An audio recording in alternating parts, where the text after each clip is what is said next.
안녕하세요, 여러분. 지난 시간에 이어 오늘도 저 호킹 박사와 함께 더 깊은 우주의 비밀에 대해 알아보도록 할까요? 네 번째 수업, 우주의 나이는 몇 살일까요? 여러분은 우주의 끝이 있다고 생각하나요? 그 끝이 보이던가요? 보이지 않을 정도로 큰 우주는 과연 커지고 있을까요?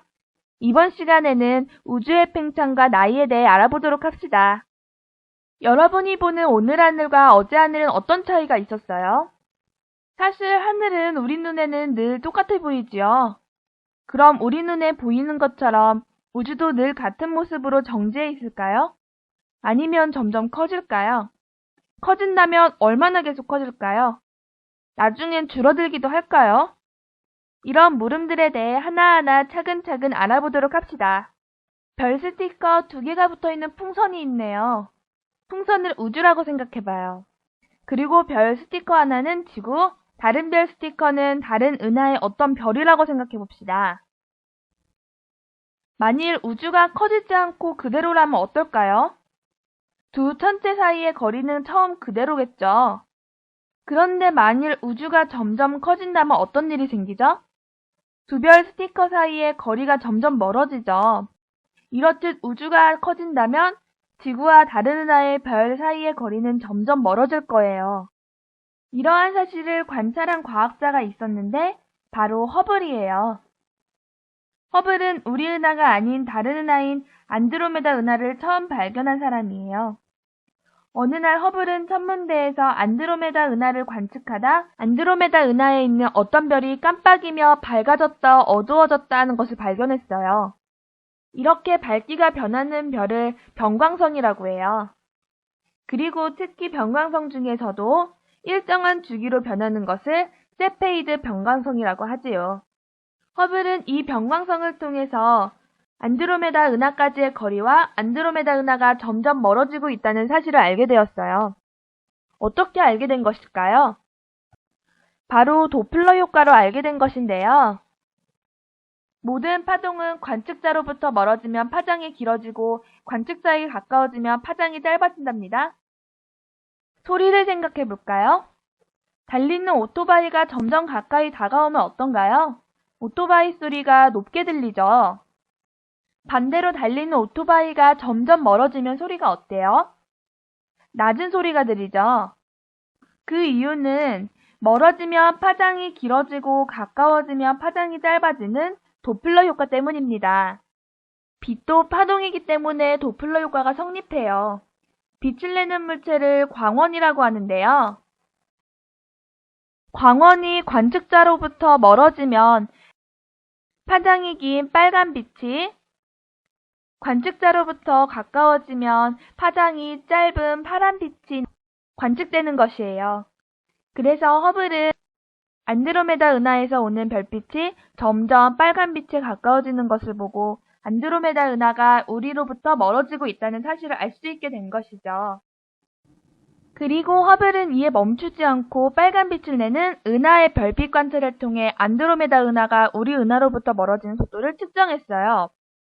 두 은하가 멀어지는 속도는 결국엔 우주가 팽창하는 속도와 일치하겠죠. 그래서 VR을 우주의 후퇴 속도라 놓고 R은 우리 은하와 다른 은하 사이의 거리라고 하면 은하의 후퇴 속도는 허블 상수 곱하기 우주가 팽창한 거리를 구할 수가 있어요. 허블 상수는 관측에 의한 값이랍니다. 허블의 법칙에 따라 은하가 점점 팽창한다는 사실로부터 우주의 나이까지도 알 수가 있어요. 팽창한 거리는 팽창 속도 곱하기 우주 나이죠. 그리고 팽창 속도는 허블 상수와 팽창한 거리의 팽창 속도는 허블 상수와 팽창한 거리의 곱이니까 팽창한 거리에 이 식을 대입해주면 이와 같은 식이 얻어지겠죠. 그래서 양변을 팽창한 거리로 나누면 1은 허블 상수 곱하기 우주 나이라는 식을 얻을 수가 있어요. 그러므로 우주 나이는 허블 상수분의 1로 구할 수가 있겠죠. 이렇게 구해진 우주 나이는 약 137억 살이랍니다. 그런데 사실 허블 상수는 관측에 의해 얻어진 거기 때문에 정확하지가 않아요. 그래서 과학자들끼리도 허블 상수에 대한 의견이 분분하답니다. 그럼 이번엔 열심히 공부도 했는데 마당에 나가 조금 뛰어놀아 볼까요? 동그라미가 보이나요? 그리고 동그라미 주변에 여러 차가 있죠. 그 전기 자동차에 올라타 보세요. 여러분이 탄 차는 초속 1m로 움직이는 차예요. 나는 동그라미 가운데 서 있을 테니 여러분은 내가 10초를 셀 동안 나를 향해 차를 몰고 와보세요. 동그라미와 나와의 거리는 10m랍니다. 그럼 시작! 하나, 둘, 셋, 넷, 다섯, 여섯, 일곱, 여덟, 아홉, 열, 땡! 어떤 차는 벌써 나에게 도착했고 어떤 차는 여전히 나에게 오지 못했네요. 바로 이것입니다. 이것으로 지난 시간에 배운 올베르스의 주장을 무너뜨릴 수가 있어요. 우주의 나이는 약 137억 살이죠. 그러므로 137억 광년보다 더 먼 곳에서 나온 빛은 아직 지구에 도착하지 않았다는 것이죠. 그래서 밤하늘의 어두운 부분은 아무것도 없는 게 아니라 아직 저 멀리서 빛이 오고 있는 중이어서 우리 눈에 보이지 않는 것일 뿐일 수도 있는 거예요. 이로써 우주가 무한해도 밤하늘은 깜깜할 수가 있겠죠. 같은 이유로 우리는 137억 광년보다 더 먼 곳의 정보는 알 수가 없답니다. 잠깐 다음 수업으로 넘어가기 전에 상식 하나 짚고 넘어가 볼까요? 광년은 거리의 단위일까요? 시간의 단위일까요? 거리의 단위이죠. 1광년이란 빛이 1년 동안 갈 수 있는 거리를 의미해요. 그러므로 230광년이라는 것은 빛이 230만 년 동안 가야 도착하는 거리라는 거죠.